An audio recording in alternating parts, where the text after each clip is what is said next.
Welcome back, guys. Smithy back for the last round with this Sultai ramp deck, and unfortunately lost the dice roll. And this hand is definitely a keep. We'll keep this. We got pretty good opener actually.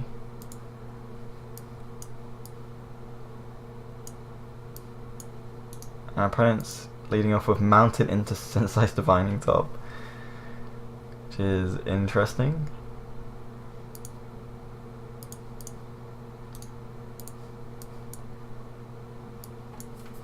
So next time we can go Wall of Blossoms or Pentab Prism. 1, 2, 3, 4, 5. Probably just going to go Pentab Prism. I'm not sure what our opponent could be on. They could just be like a mono red deck with Sensei's Divining Top in their deck. People used to play in Legacy. Some people would actually play one of Sensei's Divining Top in their burn deck, which is interesting.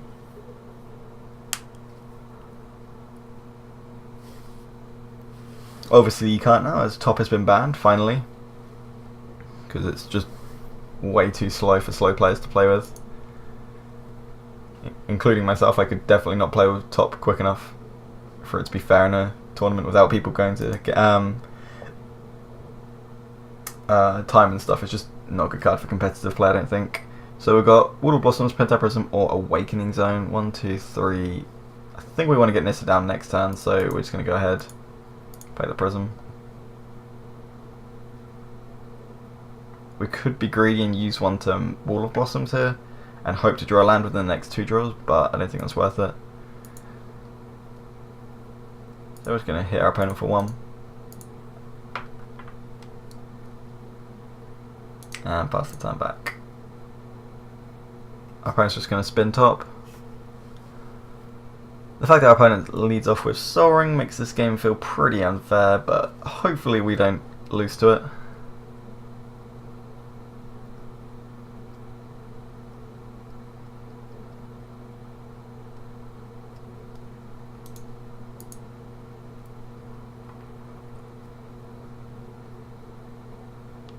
Okay, they're just a mono red deck with Top in their deck.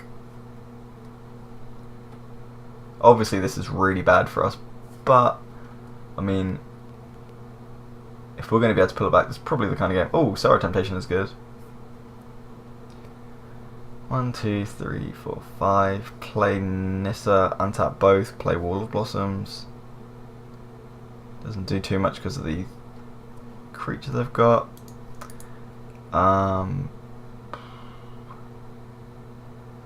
Natural Order, create a Hoof Behemoth, try and race them. They take 5, 6, 7, 8, 9, 10.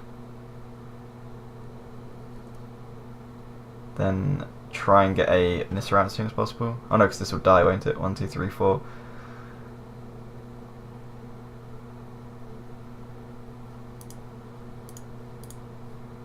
Unfortunately, I think we have to Wall of Blossoms and hit a land, because I really don't know how we're going to win this without it.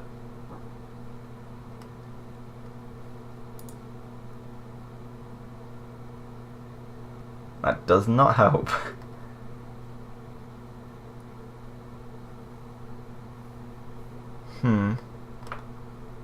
Because like we could have just played this, played the Soa, stolen Thunderbreak, but they're just gonna have removal for the Soa anyway, so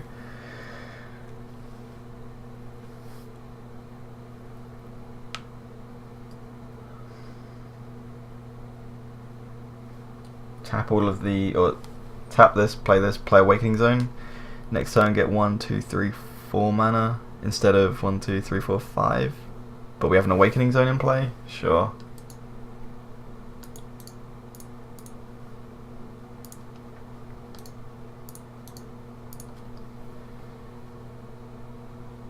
Yeah, I think we... Oh crap, but now we don't have a second blue. Shit. We can... I don't know, we'll have to see what they do. There's so many different things that can change, but it's not looking good. The Sol Ring is just absurd. Sort of Body and Mind, and they're going to equip it. That's pretty good. Now they have Pro Blue, so we can't steal it.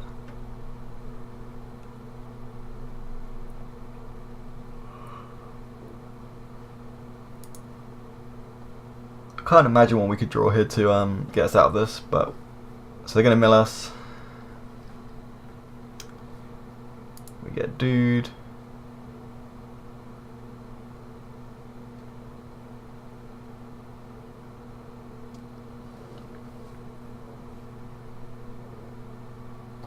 Eventually. Yes. Edric. Doesn't do too much. So we're going to take 7 in the air, then they probably just have a burn spell. We can play that if they don't, and then just try and increase our odds of winning that way. So 1, 2, 3, 4.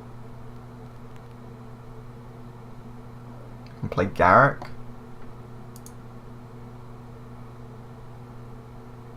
Sure. So we'll play Garrick and we'll make a dude, and then hope that next time we can Natural Lord into Craterhoof and try and kill them. I don't think we're going to be able to, but I think that's the only way we're ever going to win.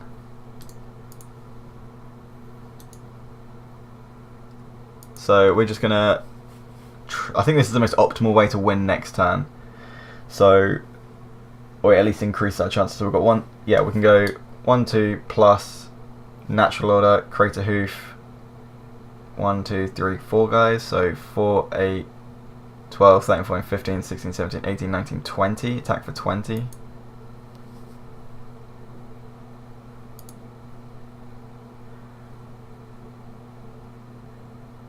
But obviously this is assuming they don't play anything, or... Yeah, there's just so many ways that we lose, but this is I think it's like the most easiest way for us to win.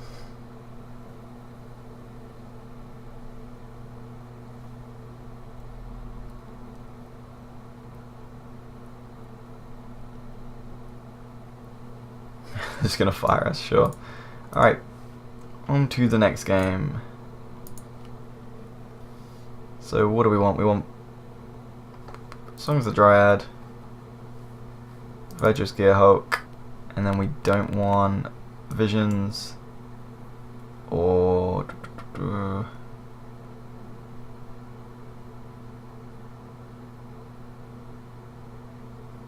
what else do we not want? Crucible locking them is not very good, so we can cut the Wasteland and add a Forest to make our mana base more consistent.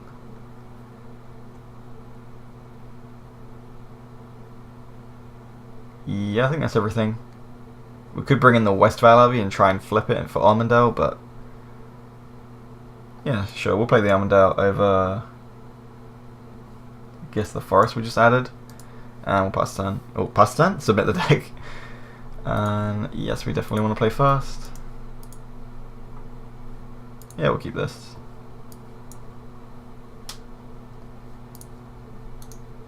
we've got turn 2 Signet, so we can get a turn ahead Nissa. Got some good spells. And we've got loads of things we can draw into.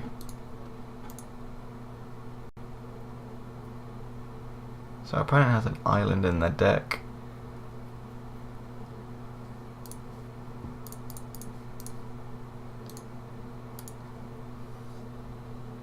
So all our colours are online, but unfortunately we don't have the second blue for Mystic Snake yet.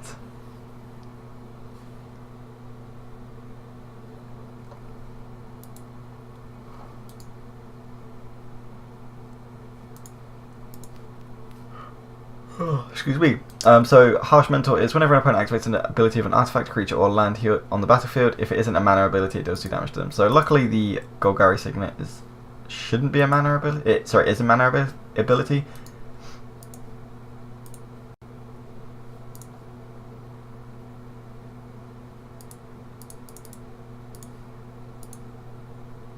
Yeah, sweet. So we don't take the damage, and we'll just harmonise. And then next turn we can Primal Command or something. Play the land, so we'll just pass the turn.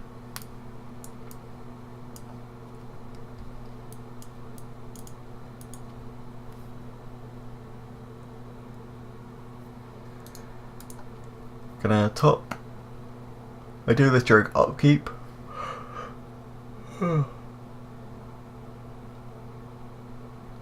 Yeah, so doing this during upkeep, which means they're probably looking for like something very in particular. Or they just have a lot of lands in hand. So we're gonna take 2, obviously. The games where they don't go Sol Ring into 5-mana creature is a lot easier for us to fight against.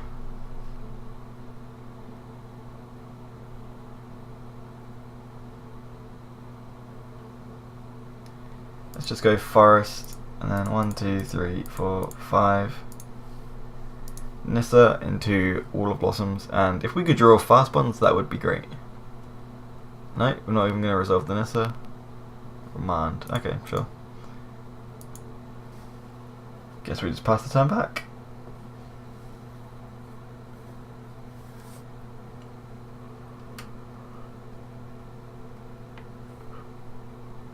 So it looks like it's like a blue-red tempo deck then. In the last game they just drew the red half. Spending a lot of mana on this Sensei's Divining Top though. It's a shame Harsh Mentor isn't symmetrical, because then it would deal them 2 every time they use theirs, but unfortunately it's not. Tooth and now is a good draw.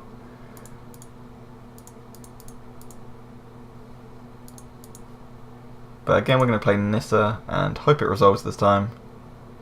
Sweet. Should have played the forest first actually.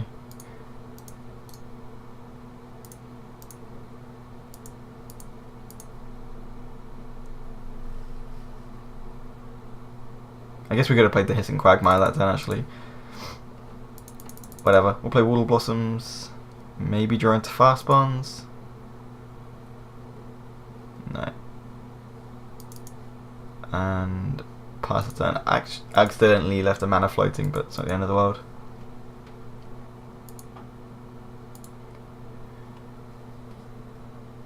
And I'm just gonna top.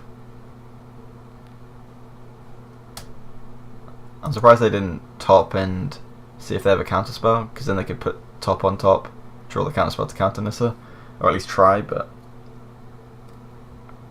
And they draw Thunderbreak.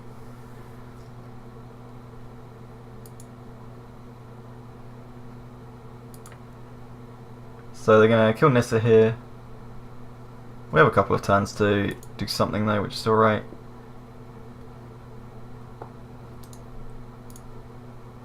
Obviously we can't block it because it's got flying. So Nissa down. If they didn't kill Nissa, then we could have entwined Tooth and Nail, but that's not the case. Let's just get rid of that for now. Turn that to a forest, and we've got nothing to do with, so we'll play the Quagmire. Yep. And ship the turn back. 1, 2, 3, 4, 5, 6, 7, 8. The other option was to Songs of the Dryad our own creature, and then next turn we could entwine Tooth and Nail, but I think it's better just. I think that's a pretty aggressive line to Songs of the Dryad our own blocker.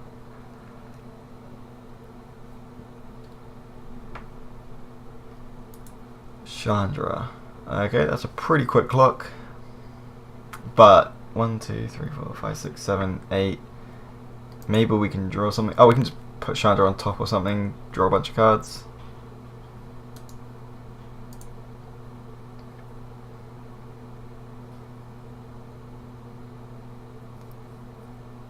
Obviously we'll block a bigger creature, take 5 down to 11. Starting to get a bit closer than I'd like now, but Garruk was a great draw. So we'll go Westvale Abbey. 1, 2, 3, 4. Play Garruk.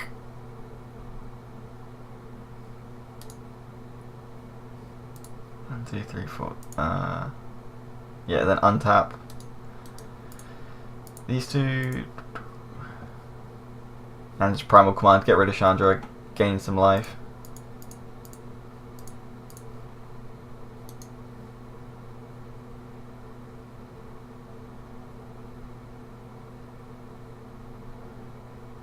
I can play against, yeah. So the reason we want to get rid of the Chandra is just so they tap out next turn. Like, as long as they can tap out, then we should be alright to resolve the Tooth and Nail next turn.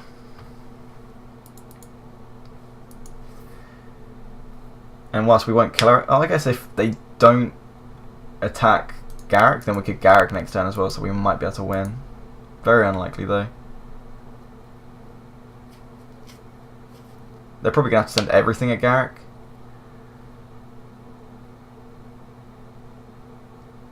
Even if they do, we can still entwine it, so they're going to dismember our Wall of Blossoms.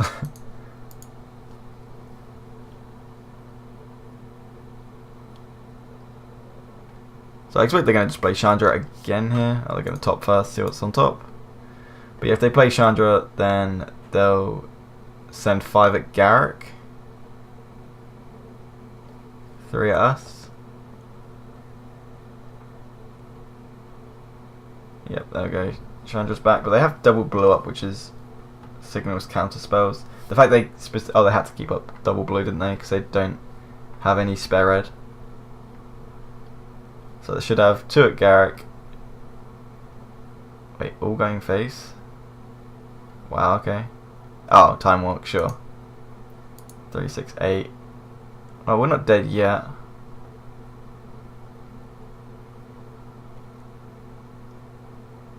Yep. So they just need any burn, so like Fire and Ice gets us here.